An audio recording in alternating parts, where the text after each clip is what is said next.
Kocha wa Simba Dimitar Nikolev Pantev ni miongoni mwa makocha ambao sasa hivi wanazungumziwa zaidi hapa East Africa kutokana na mambo mengi ambayo amekuwa akiyafanya.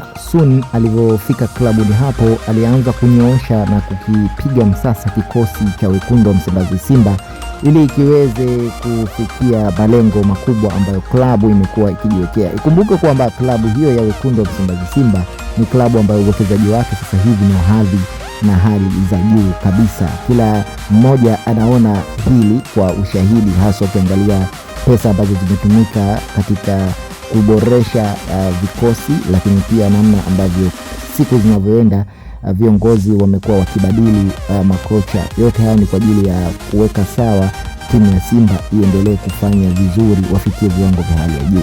Sasa habari kubwa ambayo tunayo hapa mikononi mwetu ni kuhusiana na aliyekuwa mchezaji wa kitambo, nazungumzia miaka ya nyuma, wa Chelsea. Hapa namuongelea mnyama mkubwa, si mwingine ni Drogba. Didier Drogba, kwa watoto wa 2000 huenda wengine wasifahamu maajabu yake makubwa, lakini huyu mwamba ana historia kubwa sana ya mpira hapa duniani.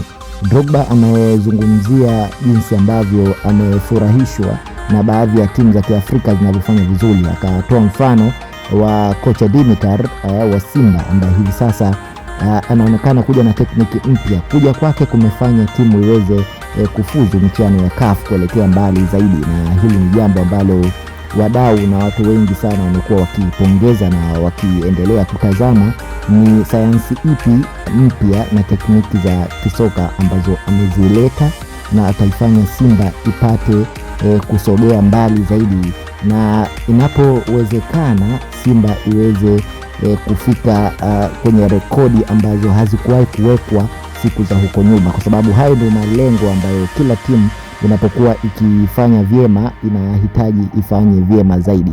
So hili ni jambo kubwa sana kwa upande wao Simba, na watu wengi sana pia wamefurahi kwa kusikia maneno haya mazuri kutoka kwa mkongwe wa football Didier Drogba katika kuelezea na kuweza kutoa maua yake kwa timu kama ya Simba na kocha huyu mpya aliweza kumsajili. Wewe kama shabiki ya Simba una maoni yapi katika hili ambalo Didier ameweza kulizungumza, lakini pia unahisi kipi kiweke sawa ili Simba izidi kutusua katika njia nyingine?